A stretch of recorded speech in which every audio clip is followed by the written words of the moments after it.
makapangyarihan natanggap namin, Panginoon, at bawat isa na i-prophesy, hindi lamang kami, kundi ang mga batchmates nila, at nakakatuwa yung mga narinig nila ahead of time through us, nako-confirm, may iba na dagdagan pa, kasi gusto mo na kami maging masaya sa buhay, mapayapa, may kagalakan lagi, at nagpupuri sa kabutihan mo.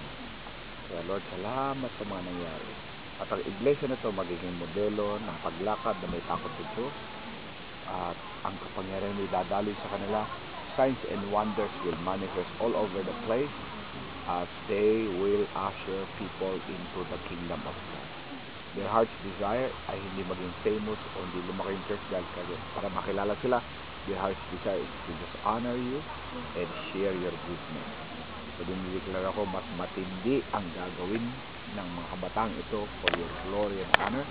Magkakaroon ng matinding revival sa youth movement sa kanilang lugar. And you will use this church to spark that revival amongst the youth.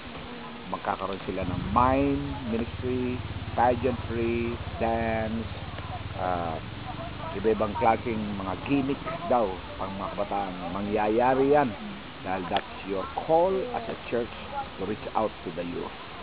There will be youth centers all over the place, youth Bible studies, youth camps, youth meetings, nakakaiba.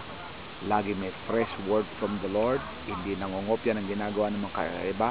Kayo ay nasa tip of the arrow, hindi lang kayo nasa arrow, nasa tip, nasa dulong-dulo. Kayo ay may pioneering spirit. Many young people will follow you as you follow the Lord. Kaya bantayan ng puso ang pag-ibig, huwag magkakamali sapagkat ang una ay ang Panginoon. I bless you with this word in Jesus' name.